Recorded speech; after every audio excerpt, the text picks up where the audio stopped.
هو ايه اللي حصل في الدنيا؟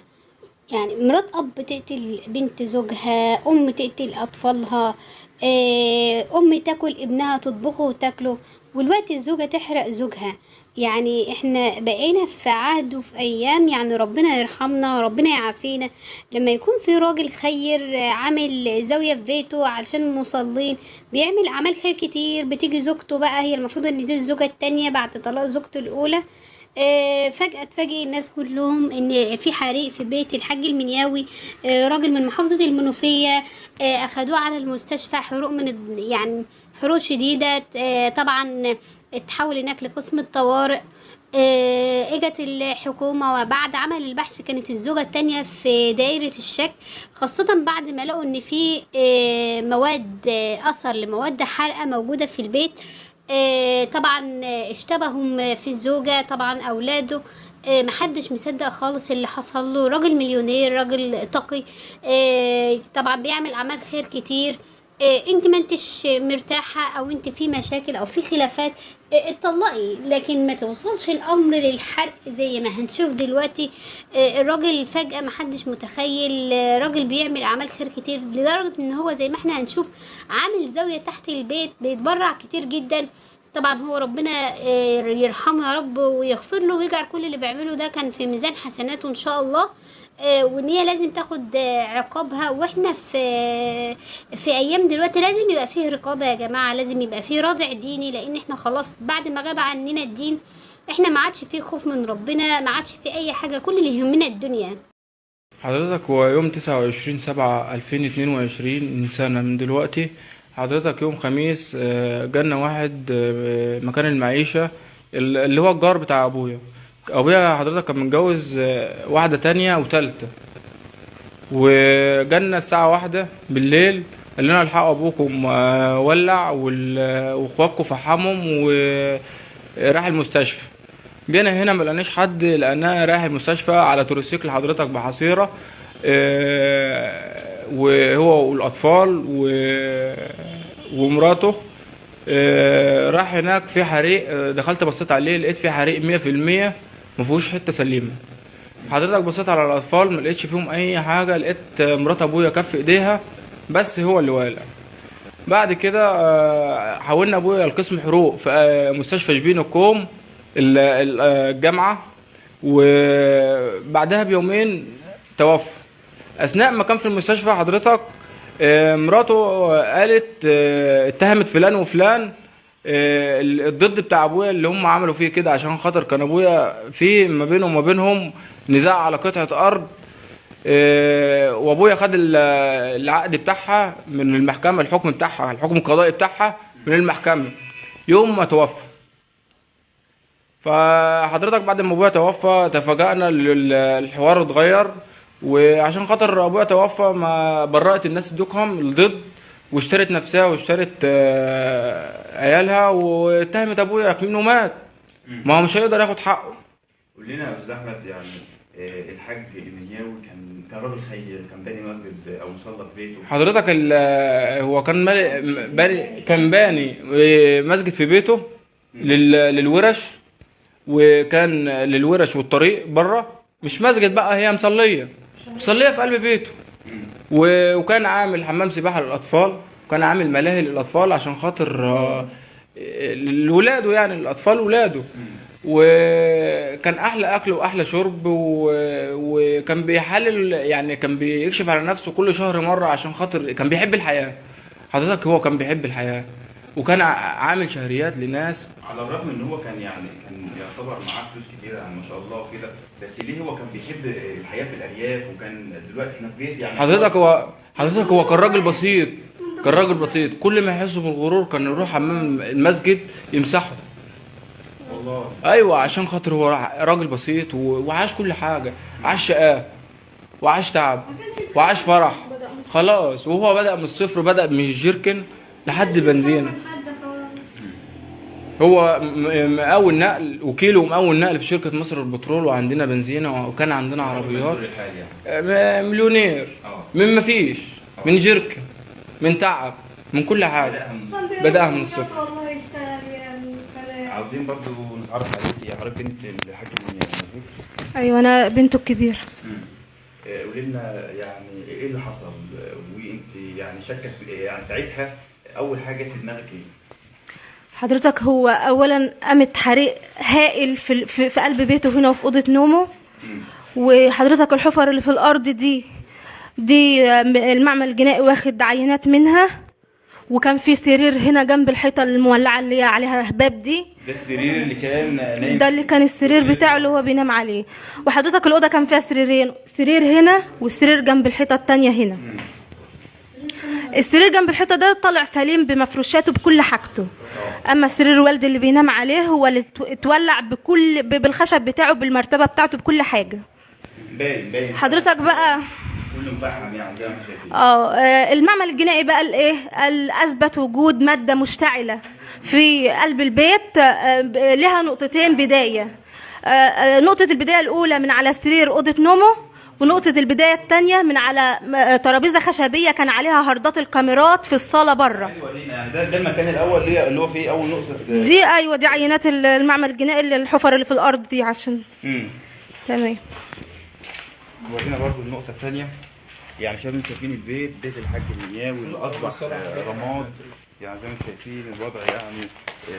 حضرتك الصاله دي كانت مفروشه وكانت يعني فيها حاجات قيمه جدا، انتريه وشاشه كمبيوتر وشاشه عرض كبيره. وحضرتك بقى نقطه البدايه الثانيه للاشتعال كانت هنا، كانت في المنطقه دي.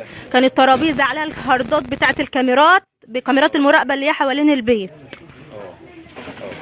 فده حريق عمد، ده باثبات المعمل الجنائي ان في فعل ده بفعل فاعل.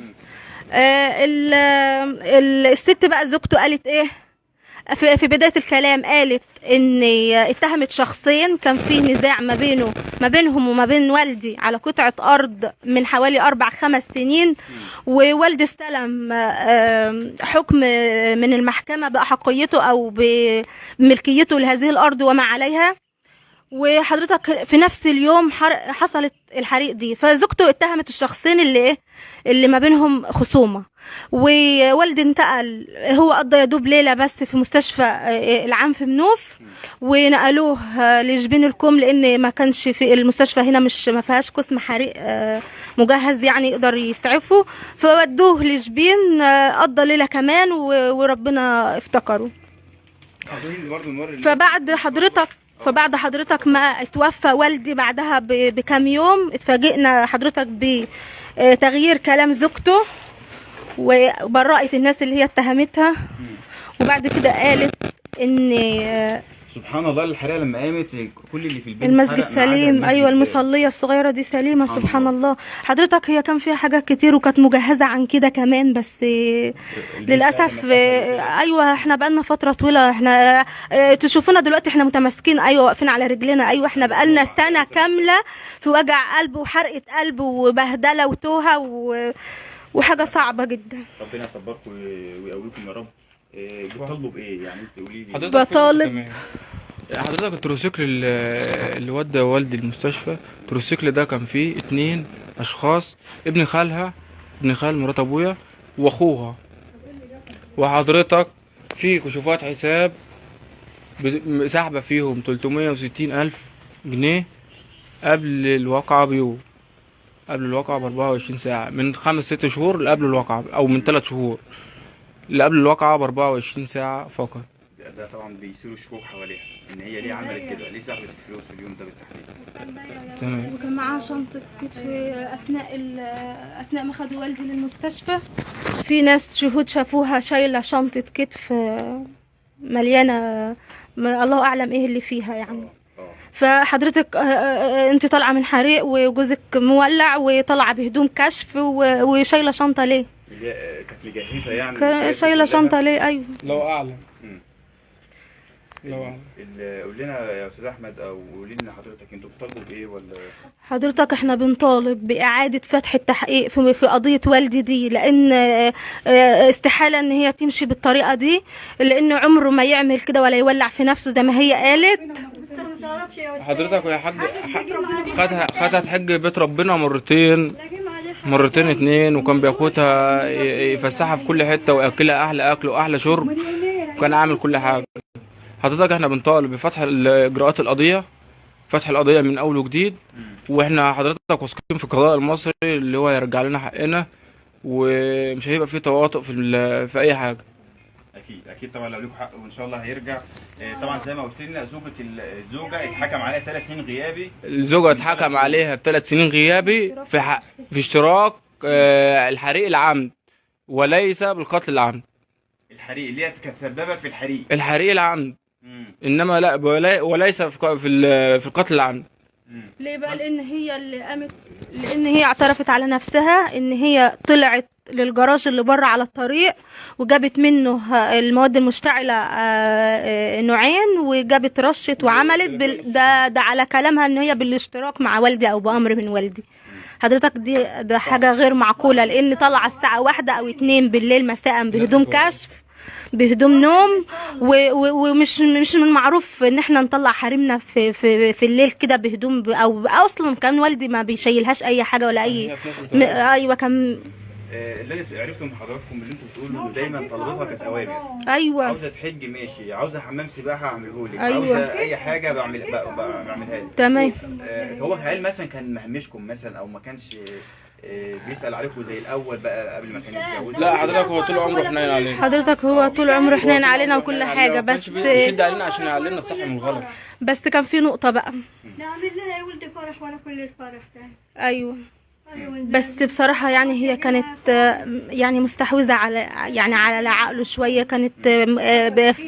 كانت موصلة له فكرة ان 3-4 سنين. ايوه، ان عندها حاجة جن او ملك من السماء بيعرفها اللي هيحصل او بيعرفها الصح من الغلط، فهي تقول له انا رأيي كذا. فهو بصراحة كان ماشي وراها في الحتة دي، وكان مصدقها، وكان اللي بتقول له عليه كان بيصدقه فعلا. اي حاجه كانت بتقولها كان بيصدقها بغض النظر بقى هي يعني. ايوه. ربنا صبركم طبعا. يعني الوضع مأساوي على درجه زي ما انتم شايفين. اعزائي المتابعين، موقع من العاصمه الجامع، يعني سبحان الله، على الرغم من الحريقه حصلت في المكان ده، انما الجامع ما اتلمس فيه اي حاجه. الجامع سليم زي ما انتم شايفين، واكيد ربنا حفظه. هنا طبعا عباره لا اله الا الله محمد رسول الله. زي ما انتم شايفين البيت من جوه عامل ازاي. ده طبعا مدخل البيت. هو على الرغم من ان هو كان مليونير بمعنى الكلمه، كان ميسور الحال، بس كان قاعد في بيت بالني، بيت بالخشب. زي ما انتم شايفين السقف كان بخشب، كان مش ما هو باين من كبر البيت. يعني احنا شايفين الصاله يعني كبيره جدا. زي ما انتم شايفين البيت تخشوا فيه تتوهوا فيه بمعنى الكلمه. طبعا هم على كلامهم كان متجهز على سنجة 10. حضرتك هو برضه ده ابن اخت المتوفي، وحضرتك بسم الله الرحمن عارف الرحيم. كلام كتير في القضيه برضه، تفاصيل هو حضرها بنفسه. انت قلت لنا صحيح حضرتك حضرت يوم الواقعه؟ ايوه حصل. انا اسمي محمد الشنواني، ابن اخت الحاج جمعه الله يرحمه، خالي. وخالي جمعه ما فيش زيه في الدنيا، يعني مش ما فيش اتنين يختلفوا على كده. انت واخد بال حضرتك من ناحيه كل شيء. قول لنا ايه اللي حصل في الواقعه؟ انا حضرتك جالي تليفون الساعه 2 بالليل من ابن عمي، كان معدي من هنا جاي من منوف بعربيته، فلقى حريقه ودنيا، فوقف فاتصل عليا قال لي تعالى عشان بيت خالك جمعه مولع. فاتحركت انا ووالدي بسرعه، عندي موتوسيكل انا، رحت جاي مدوره وجاي بيه. المسافه بين البيت عندي وهنا حوالي 10 دقايق مش اكتر من كده يعني. فخلال ربع ساعه بالظبط كنت موجود هنا، فجيت لقيت هنا المطافي والاسعاف واقفه بره، بس مش هي اللي شالته. فسالت في ايه، فقالوا ان البيت مولع. فجيت دخلت جوه البيت هنا، لقيت زي ما حضرتك شايف الولع من اول الصاله من هنا بالاوضه بتاعته اللي جوه بالصاله الكبيره. انما المسجد ما فيهوش اي حاجه، المصليه اللي هو عاملها ما فيهاش اي ضرر من الحريق خالص. حمام السباحه جوه فخر البيت من حضرتك من هنا ما فيهوش اي شيء برضو خالص. تمام. فاتوكلنا على الله ورحت على مستشفى النوف العام. فاول ما رحت شفت خالي اتصدمت، لقيت خالي يعني عايز اقول لحضرتك متفحم 100%. فدخلت ادور على اولاده وعلى زوجته مرات خالي. فما دخلت لقيت يوسف وعياله الاثنين البنات الصغيرين ما فيهمش اي شيء ولا اي حاجه، الحمد لله سلام جدا، ما فيش حتى اي لسع ولا اي حاجه خالص. فببص على زوجته لقيتها ايديها الاثنين من كفوفها كده ولعه محروقه يعني جامد، ووش رجليها من تحت فيه ايه حروق خفيفه خالص كده، انما من تحت من ارضيه رجليها ما فيش اي شيء. فبقول لها ايه اللي حصل، ايه اللي جرى فيه ايه؟ فاول مره اول ما دخلت عليها اول مره خالص وهي لسه في الاستقبال تحت بقى قبل ما تطلع الاوضه فوق، قالت لي ده انا لقيت حاجه فرقعت. هي بسالها بقى أنا من الناس اللي دخلت عليها هي، فبسالها فقالت لي انا لقيت حاجه فرقعت. ففتحت باب الاوضه فطلعت لقيت نار في الصاله، فخالك كان واخد حبايه المنوم بتاعته. فبتقول لي خالك كان واخد حبايه المنوم بتاعته. قلت لها حبايه منوم ايه؟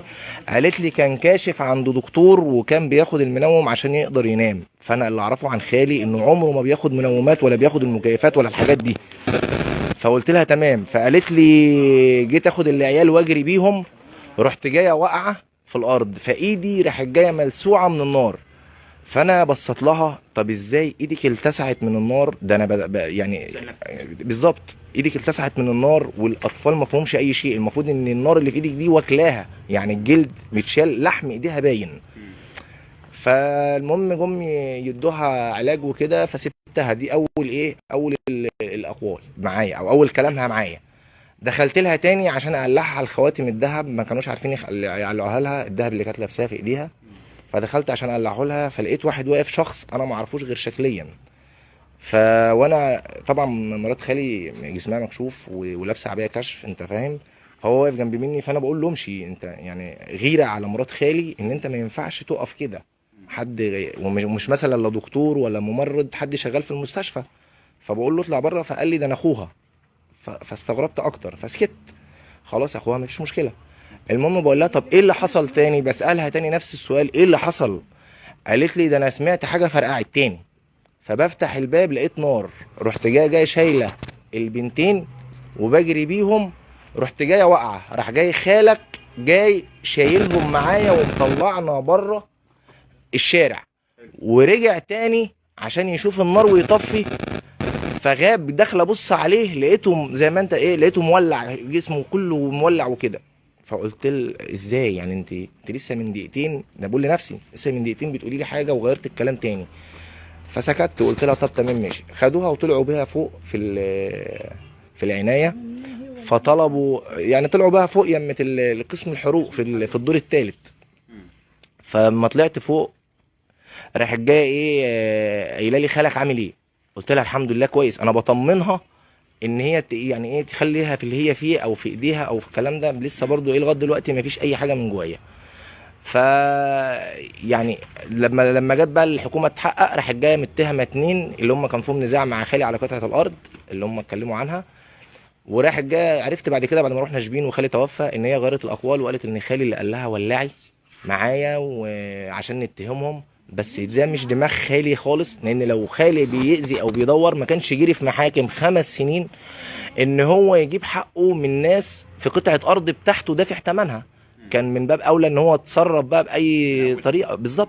دي مش تفكير خالي جمعه. وخالي جمعه المنياوي الاقوال المتضاربه بقى ساعتها بقى لما انت خلتني الشك دخل جوايا، ولغايه اللحظه اللي انا واقف مع حضرتك فيها الشك جوايا ان هي ليها يد. ممكن تكون هي اللي منفذه، ممكن يكون حد تبعها هو اللي منفذ، الله اعلى واعلم. طمع وانها تورث الحاج المنياوي بالظبط. بس انا بقول لحضرتك انا الشك جوايا من كلامها ليا، الشك اللي داخل لي انا كابن اخته، لا من اللي قالته لي، هي اللي بتحكي لي الواقع. المفروض ان حتى نسيت حته اقولها لحضرتك. فبتقول لي كان في 3 اشخاص بيحوموا حوالين البيت بقالهم 3-4 ايام. فقلت لها طب تمام كده في كاميرات مصوره. راح جاي رد تلقائي منها قالت لي جهاز الكاميرات ولع. طب انت حد يعني في الموقف اللي انت فيه هيبقى مركز على ان فين جهاز الكاميرات ولع؟ وقالت لي في مكالمات تسجيل معايا من الشخصين اللي هم لهم النزاع على الارض بتهديد لينا. فبقول لها طب كويس التليفون اللي معاكي هنقول المكالمات دي وكده. قالت لي التليفونات كلها ولعت. فدي برضو النقط اللي خلتني انا بقى جوايا شك ان ممكن ليكي يد في ده. بس ده اللي واحنا مش بنطالب بحاجه غريبه يعني. احنا عارفين ان القضاء المصري عادل واكيد هيجيب حقه، وربنا سبحانه وتعالى قال من قتل يقتل ولو بعد حين. فاحنا مقتنعين وثقتنا في ربنا سبحانه وتعالى ثم في القضاء المصري ان احنا نفتح القضيه تاني ونجيب حق خالي، مش عايزين اكتر من كده. حضرتك احنا كنا مع والدي في المستشفى عشان انا واخويا واختي، وكنا سايبين ابن عمتي عشان خاطر يعول الاولاد منهم سلام، مش محتاجين رعايه اكتر من واحد. كان هو اكتر شخص اتعامل معاهم في الكلام وفي العلاج وفي التحاليل وفي كل حاجه. وشكرا، وبنطالب بفتح القضيه، واحنا كده واثقين في القضاء المصري والحكومه المصريه. مفيش اي حاجه ممكن تتقال، انا لله وانا اليه راجعون، ربنا يرحمه. يعني حاجه صعبه جدا لما يكون هو موديكي علشان تحجي بيت ربنا مرتين ويكون هو ده جزاؤه، تكون هي دي نهايته. انت مش عايزاه تطلقي، انما ما ينفعش انك انت، مين اداك السلطه انك انت تحرقي؟ يعني الاختص بالحرق ربنا سبحانه وتعالى، ليه تحرقيه؟ ليه موتة زي دي؟ واحد خير، واحد بني مسجد لله علشان اصحاب الورش او عشان الصنايعيه والناس اللي على السكك انهم يقدروا يقضوا فرض ربنا. ما انتش عايزه تطلقي، انا لله وانا اليه راجعون.